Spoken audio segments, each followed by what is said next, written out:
What's going on, guys? Andrew Piluk Hockey here, back with another video, and today we're going to be looking at some NHL trade rumors from Specters Hockey for July 28th. There's a lot of great information in this piece if you want to check it out down below, but we're going to be looking at some more NHL trade rumors because, you know what, that's a fun thing to do. There's still some players that are available, and let's get right into it, and it's starting with the Carolina Hurricanes. Now, actually, before I get that started, let me just let you guys know that I'm now partnered with SeatGeek, and if you guys use the code APH in all caps, you guys can get $20 off your first purchase on concert tickets and, you know, obviously game tickets for hockey games. A lot of tickets have gone on sale for your favorite teams, and they actually show you on the website what the good tickets are, what maybe a bad ticket might be. So make sure you guys go and check it out on SeatGeek, APH in all caps, for $20 off your first purchase.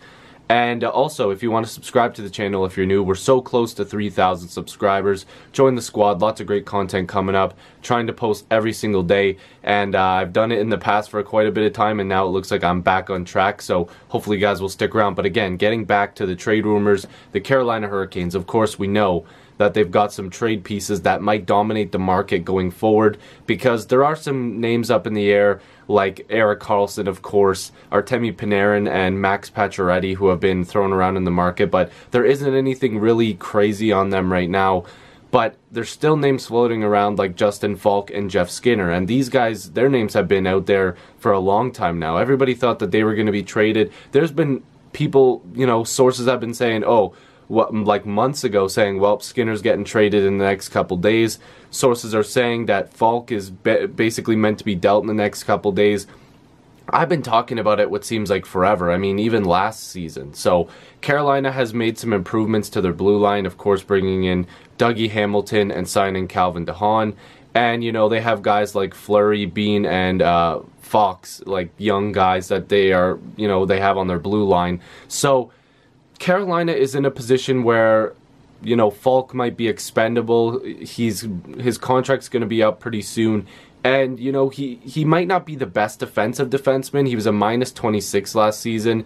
And a lot of people compare this, you know, to other defensemen and go, well, why are we going to pay Faulk this much? And then, you know, we could quite possibly lose him in the offseason, and we might pay too much in picks and prospects.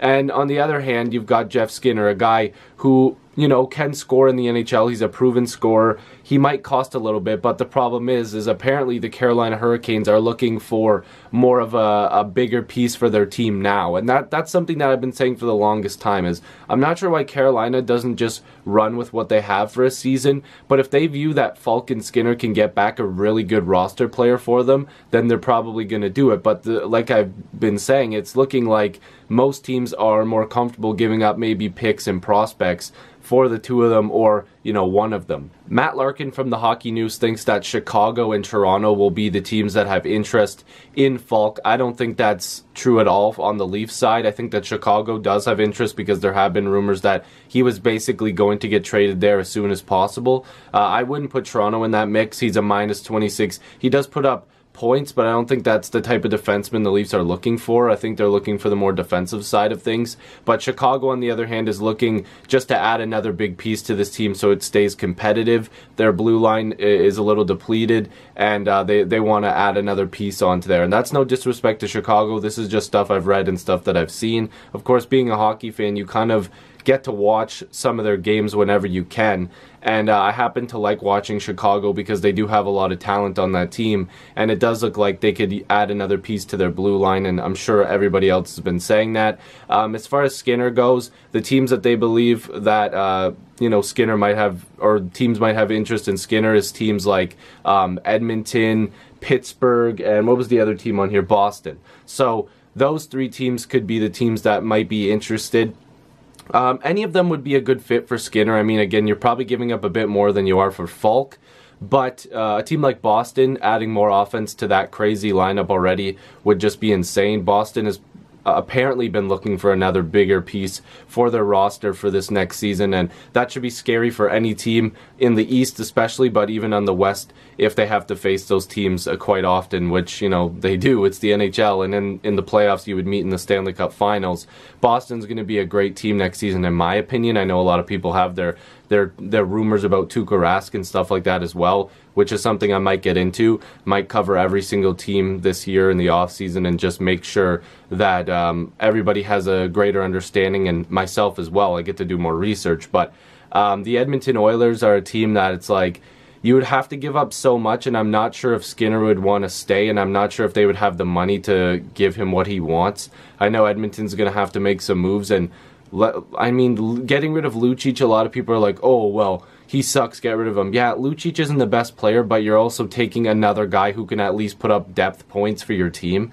And taking another guy out of their top 6 is probably not a good idea unless you're bringing in a guy like Skinner and then bringing in more in free agency and via trade or whatever if you do buy out a guy like Lucic. So that's another video for itself as well. I'd like to touch on the Oilers a bit more. Pittsburgh has been really into trying to grab another forward. It's been talked about for quite some time that they might go after another guy like Skinner. They're looking, you know, maybe that like they'll have to make a trade. They might have to clear out some cap because a lot of people are suggesting that Pittsburgh has too many centermen, and guys like Brassard, Tristan Jarry, the goaltender, could have value, and as well as Carl Hagelin might be a guy that's expendable. But Hagelin is very fast. I think that he's probably a guy that they'd want to hold on to. Again, depth points.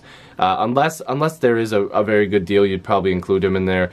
They view Tristan Jarry as a starting goaltender in the future, and they also like Derek Brassard, of course, because, I mean, he's a good player. Let's just be real here. And they picked him up so that way they would have more control, another year of control with him as well. So Brassard is interesting for me, and it's stated in this article as well that if he's healthy, Brassard is a fantastic hockey player, and I definitely agree. But you know, if you can add a guy like Skinner, hold on to him, or maybe Brassard goes the other way. I'm not sure how the trade would work out, but Skinner would clearly be a good fit with this Pittsburgh team, so their window stays open. And again, this is no disrespect to Pittsburgh, but a lot of people have other teams over Pittsburgh going into this year. Like, there's a lot of people would view maybe 4 teams at least are looking like they could be better than Pittsburgh this season. I know there's people even questioning Matt Murray in goal. I'm not one of those people, but there is that question. Their team obviously still is full of great scorers. They've got that 3-headed monster up front, of course, with Kessel, Malkin, and Crosby. And they've got a really solid team with a good amount of depth. A lot of their young stars have played with Crosby and excelled, played with Malkin and excelled, played with Kessel and excelled. So I wouldn't view Pittsburgh as a team where it's like, oh, they're desperate to keep their window open, but Skinner would break it. He would kick that window wide open, because then you're adding another proven scorer to an already deadly lineup. I just want to quickly touch on something that I mentioned earlier as well with Pacioretty, Karlsson, and Panarin. So there haven't been a ton of like in-depth rumors, like I said earlier, on the 3 of them, other than the fact that Panarin is a weird situation that he has a deadline for when he wants his contract to be settled. And a guy like Pacioretty, who's supposedly supposed to get traded, everybody's saying that this deal has to happen, like he's gonna get moved. I'm not sure. There haven't been any really big rumors. And of course, Erik Karlsson, the guy who we thought was traded 2 or 3 times already by now.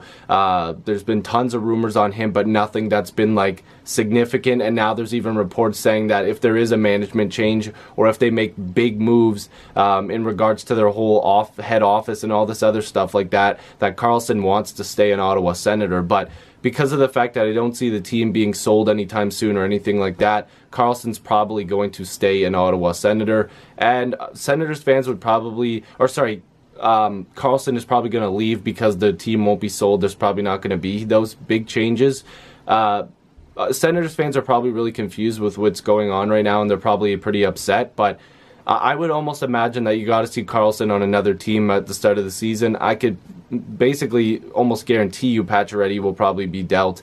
And Panarin is a really weird situation to me. I'm not sure what's going to happen there. Those guys probably won't be moved until they know that they're out of like the Pacioretty sweepstakes or the Karlsson sweepstakes, or even out of the Panarin sweepstakes. There's teams that probably will take a shot at those guys before they take a shot at Faulk or Skinner. Now, I'm not saying that teams are just going to take a shot at those guys and, you know, they're not going to maybe make these guys their first targets, but it's looking like a lot of teams probably would rather at least check in on those guys, and there are teams that might not even be able to afford a guy like Carlson or a guy like Panarin or even Pacioretty. So just keep that in mind. But hopefully you guys enjoyed this video. Lots of trade rumors, lots of videos coming up. If you're new, make sure you subscribe. Love to have more hockey conversations with you. Join the squad. Let's get to 3,000 subscribers. The t-shirt link is down below, as well as in the description box. The code for SeatGeek is in there, APH in all caps.